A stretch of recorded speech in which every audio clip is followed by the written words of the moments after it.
I remember hearing somebody talk about like if a meteor came and hit the Earth and it hit my wife and she died, I would blame myself for not researching what's going on in the cosmos and everything to figure that out. Like that concept of like extreme ownership. And I started like listening to him and a couple other things and thinking about it. And I was like, yeah, really, like if you can just look at the world like you control everything, and everything that you control leads to something that maybe you don't control, but like you put yourself in situations.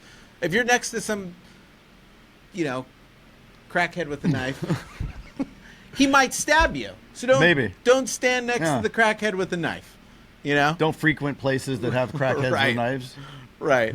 But like that idea of like extreme ownership is so important. Makes you look at everything differently. Like you control a lot more than you think. The other book I really liked, which I think everybody I hadn't read it prior to anyway, the How to Win Friends and Influence People.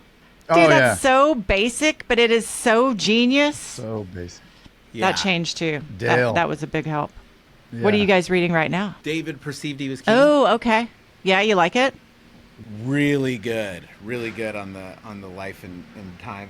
It's about identity and how King David, he was anointed when he was just a shepherd, and he was anointed that he was going to be king. And then if you look at like, he's the most written about person in the Bible, or talked about other than Jesus. He's the second most, mentioned over 1,000 times, and it talks about how in multiple books about how he we all know the David and Goliath story, and then he became one of the biggest kings in the world, and then eventually, handed off his kingdom to King Solomon, who became the richest man in the world. So like just going from shepherd, a boy of 5 siblings, the youngest one, which back then he wouldn't even have gotten anything from his family. His family was poor. And then having that identity shift that he was anointed to be king and all the steps that it took to get to the next thing. And I'm like, oh, that's so interesting about like, I need to read that. Like how his identity, like even when he was a shepherd, God started putting things like bears and lions in his way. And he, in faith, fought them, and then it prepared him for the next step. And then it was like Goliath, and nobody was going to fight Goliath, but the Philistines were going to take over and everything. And he was the one little dude that said, you know what? I think I might be able to do this. And it was because of the prior. Interesting. That sounds fun. Yeah. That whole like what lesson is this obstacle trying to teach me is a interesting way to look at things too. Yeah. 100%. I just started reading Scaling People. Have you guys read that one? Mm-mm. Ooh, no. I might have bought that a while ago, but I don't think I'm excited. I've only gotten probably a couple chapters in, but even what I've read so far, I really like. The only disappointing thing about the book is how big it is, right? Like somebody was like, oh, you should read this book. And I was like, great. And I get it. And I was like, oh, crap, this one's a really big book. Sometimes you get the books, you're like, oh, I'm going to read this book in like a weekend. And this is like no. This is like a 4 to 6 week book. Do you ever do the audiobook? I do, yes. And I really love... This one has some worksheets inside as well. So you almost need like a combo pack, right? You need the audiobook to listen and then the book to actually like write in and do some of the exercises. But yeah, the audiobooks are great. That's super cool. I'm actually rereading How to Be an Adult, which is a phenomenal book. Really? Is that the ADHD one? No, it's this guy David Richo, but it's Richo. It's not that big, but it's It has it all. It has it all. Like just, there's a lot. I just turned 50 recently, or about a year and a half ago, and a lot happens when you turn 50. So, I'm going through all that right now, and this book is phenomenal because it's like when you turn 18, they should hand you this book. Well, I was going to ask you. I have a almost going off to college kid, and I was like, would this be a good book for them?